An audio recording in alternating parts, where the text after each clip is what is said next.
Há 36 anos atrás, a gente abriu a Optimal com essa ideia de desenvolver softwares para a área de produção animal.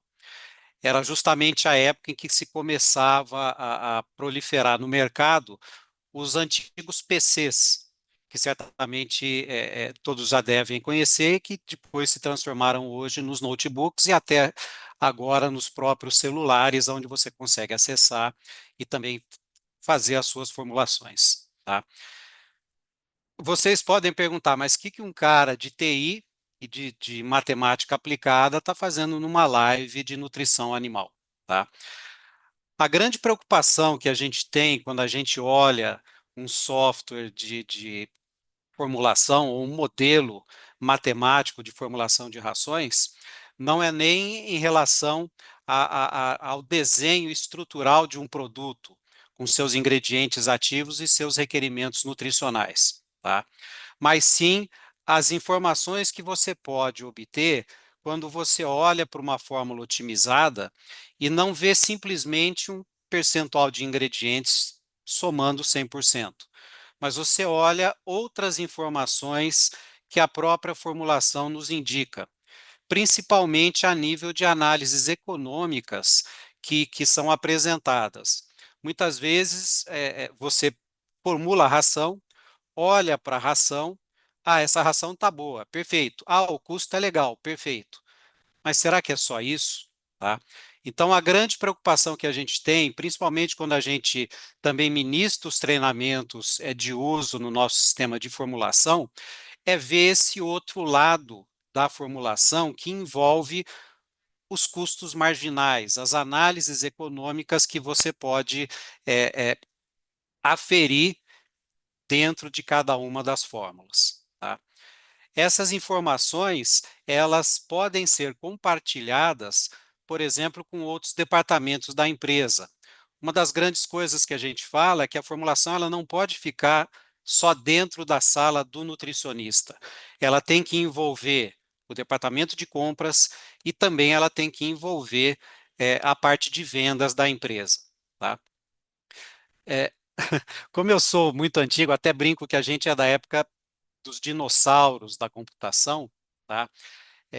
Eu comecei a trabalhar na Mujana Alimentos em 1982, quando eu fui contratado para fazer o programa de formulação de rações da Mujana Alimentos. Tá? Na época, existia sempre uma reunião que envolvia vendas, compras e formulação. Tá? E, a partir desta reunião, os nutricionistas faziam a formulação das diferentes fábricas e voltavam novamente a sentar com vendas e com compras. Por quê? Porque a decisão final de um produto tem que envolver esses três departamentos. Tá? Não basta só a formulação soltar uma fórmula de custo mínimo e, de repente, não repassar, por exemplo, para compras, informações sobre oportunidades de aquisição de ingredientes alternativos. Você vê, a gente vive um mercado com uma instabilidade muito grande em preços de milho, soja, carne, sorgo, é, é, subprodutos quaisquer de origem animal que podem ser utilizados nas fórmulas. Mas qual é o melhor custo para você poder pagar por esses ingredientes alternativos? Qual a quantidade que você poderia utilizar desses ingredientes alternativos? Então, essas informações são informações importantes que você obtém ao final de uma otimização. Você pode estar falando em otimizar, por exemplo, uma granja com 5 ou 6 linhas diferentes de produtos, por exemplo, para frangos de corte, como você pode estar falando em otimizar uma fábrica com 100 produtos, 200 produtos, como a gente já encontrou, tá? Então, são produtos que competem entre si por matérias-primas, as matérias-primas são limitadas, você tem problemas com estoque de matérias-primas, e todas essas informações você tem que disponibilizar para um programa de formulação. Tá? Só que ao final você tem que analisar, por exemplo, aonde que se encontram os gargalos do seu programa. tá? Ou da sua solução. Esses gargalos são exatamente os custos marginais, ou preço sombra, ou shadow cost, são três definições para a mesma informação. Aonde eu posso ir e posso verificar qual produto eu posso relaxar alguma restrição para poder obter uma formulação melhor dentro dos custos finais de venda dos meus produtos. Então, isso é importante o nutricionista sentar com compras e poder analisar essas informações, poder analisar o quanto que você pode pagar por uma matéria-prima e quanto, por exemplo, em termos de tonelada, que você iria usar dessa matéria-prima. Tem um exemplo bem prático e real que eu vivenciei em 1983, era uma época muito dura em relação à disponibilidade de matéria-prima aqui no Brasil. Inflação na época, para aqueles que viveram essa época, era mais de 80% ao mês, tá? Então, as formulações, você tinha formulação de manhã e formulação à tarde. Era uma loucura isso. E o departamento de compras um dia sentou com a formulação e resolveu fazer uma análise de preço, porque ele tinha uma consultando informações de Bolsa de Chicago, na época a Bolsa também lá de Ijuí, que existia uma Bolsa lá da Cotrijuí, que também fazia cotação de milho e soja, tá? Eles então fizeram uma análise paramétrica sobre custos de matéria-prima e conseguiram quantificar o quanto que eles poderiam adquirir de uma determinada matéria-prima alternativa caso preços de milho e soja variassem muito, tá? E eles apostaram alto comprando essa matéria-prima alternativa, tá? E 2 meses depois, o que eles tinham imaginado que poderia acontecer, aconteceu. E na época, a Mujana estava com silos e armazéns abarrotados com essa matéria-prima alternativa, tá? Então, isso foi real, tá? E dá uma ideia de o quanto você pode obter de informação de um programa de formulação, não apenas a nível, como eu falei para vocês, de uma solução que feche em 100%, tá? Então, isso é importante. Agora, o Glaucio bem colocou aqui que eu ia conversar com vocês também sobre a importância de dados para você trabalhar com nutrição de precisão. Bom, nutrição de precisão, você pensa hoje em dia em você trabalhar com o Near Inline, que agora na próxima palestra do professor Zanardo, ele até vai mencionar também esse aspecto, tá? Nós trabalhamos com o Near Inline há mais de 13 anos, tá? Com um programa de formulação, fazendo formulação online, sem estar à vista do nutricionista, tá? Nós desenvolvemos esse sistema, implementamos em mais de 10 unidades Fabris aqui no Brasil e fora do Brasil, tá? A nutrição de precisão realmente é o que você espera a nível de futuro, tá? O grande problema que a gente, por exemplo, se deparou ao longo desses 13 anos, primeiro, é em relação à própria estrutura da fábrica. Você vê, as fábricas aqui no Brasil, elas são fábricas antigas, então você tem que ter todo um trabalho inicial de engenharia antes da implementação propriamente dita do teu Near Inline, tá? A outra decisão, eu vou colocar o Near Inline na entrada do misturador ou eu vou colocar o Near Inline na saída para poder medir o produto final que eu estou acabando de misturar, tá? Em ambos os casos, o que você está obtendo é uma série de informações que vão para um banco de dados. Então, como que você pode trabalhar com esse banco de dados? Normalmente, ou antigamente, né, as empresas trabalhavam muito com planilhas. Só que com planilha você não consegue tabular todas essas informações em tempo real, tá? E hoje em dia você não tem pessoas suficientes dentro das empresas exclusivas para ficar analisando essas informações. Então você necessita de sistemas de laboratório, por exemplo, os famosos LIMS, tá? que vão analisando essas informações para você e vão fornecendo dados a nível de resultados de milho, de soja, de sorgo, de trigo, de carne, enfim, aquilo que você está analisando com o seu NIR, seja ele inline ou seja ele de bancada. Tá? Todas essas informações podem estar armazenando um banco de dados. Aí vem a pergunta: o que fazer com essas informações? Que dados eu posso, então, extrair para passar para o meu programa de formulação? Tá?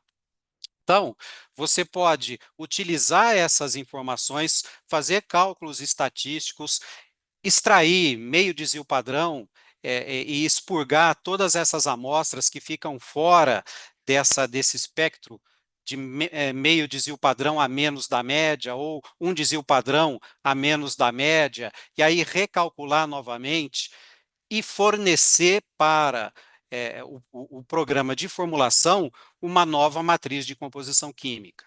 Só que quando você fornece uma nova matriz de composição química, você normalmente, por exemplo, através do NIR, seja ele inline ou de bancada, você tem aquelas 5 análises bromatológicas normais, tá? Proteína, gordura, cinzas, fibra, e matéria mineral, tá? Então, com essas 5 bromatológicas, umidade, né? Falei 2 vezes a matéria mineral, tá? Então, com essas 5 informações, você pode, além de ter uma nova matriz em relação a esses nutrientes, recalcular teor de energia, seja para aves, para suínos ou para PET, pode recalcular os aminoácidos dentro daquela matriz e reformular. Tá? Então, você tem matrizes completas que têm que sair do teu programa de laboratório, teu programa de gerenciamento, e ir para um programa de formulação. Tá? Esse programa de formulação, se ele for operar às cegas, vamos chamar assim, que é onde você opera, então, sem a visão do nutricionista. Tá? Ele tem que ter uma série de filtros que garantem que você não vai se desviar daquele objetivo que você quer. Tá? E qual é o objetivo? É você estar provendo para os sistemas de produção uma nova fórmula que pode substituir a fórmula padrão. Basicamente, isso é o trabalho de uma formulação inline. Quer dizer, eu tenho a fórmula padrão que o nutricionista me passou. Perfeito. Eu vou fazer 10 batidas dessa fórmula padrão. Começo a fazer a primeira. Como o NIR Inline está analisando as matérias-primas, eu já posso obter novas matrizes e gerar, se for necessário, se for melhor, uma nova fórmula, tá? Que seria, por exemplo, a da segunda mistura. E fazer isso para as 10 corridas que você vai ter para aquele produto que você está trabalhando. Tá? Um detalhe importante é: a fórmula NIR não significa que você vai ter uma fórmula mais barata em relação à fórmula padrão. Pode até ter, porém, significa que aquilo que você vai jogar para o campo tá atendendo o teu requerimento nutricional, você não vai estar fugindo. Quando você faz a formulação, normalmente o nutricionista recebe informações de uma semana, tá? Então, a cada semana ele faz a reformulação, tá? Nesse meio tempo, você pode estar tendo uma variação grande dos ingredientes, e aí a tua fórmula final, se você sempre seguir com a fórmula padrão, ela vai estar se desviando do requerimento. Quando você trabalha com o NIR Inline, você sempre garante que você está dentro daquilo que você está estabelecendo, tá? Porém, ela pode ser mais cara do que a padrão, tá? Então, são alguns detalhes que você tem quando você trabalha com o NIR Inline, que você tem que levar em consideração quando você está implementando essa solução dentro de uma empresa. Tá? Mas o principal é: você tem que ter um sistema eficiente de gerenciamento laboratorial, que tem condições de ir verificando como é que está as análises de determinado item, as amostras de determinado item, e até de uma maneira automática, avisar o formulador: olha, é bom você dar uma olhada porque a gente está tendo uma variação muito grande de um ou mais ingredientes em relação àquilo que você estava trabalhando na tua formulação. Tá? Isso pode advir desde um trabalho com NIR inline, como também com NIR de bancada, tá? Que hoje em dia está dentro de uma realidade que praticamente todas as empresas brasileiras podem adquirir. tá? Então, o importante é isso, é você efetivamente ter sistemas que consigam olhar os dados, trabalhar esses dados de maneira automática e avisar o formulador. Olha, tá? Você tem que dar uma olhada e reformular o teu produto, tá? Bom, em termos gerais, essa era o que eu queria conversar aqui com vocês. A gente poderia passar aqui um bom tempo ainda conversando sobre isso, mas pelo menos que dá dois pontos principais que a gente gostaria de colocar aqui, tá? Olhem sempre ao final da tua formulação quais são os custos marginais, que são os gargalos que você tem em cada produto, e quando montar um produto, tentem ativar o máximo possível os ingredientes alternativos, que é para o sistema de formulação informar a vocês, olha, pagando esse preço eu uso e uso tantos por cento. Tá? E essa informação é importante para compras. Tá? Obrigado.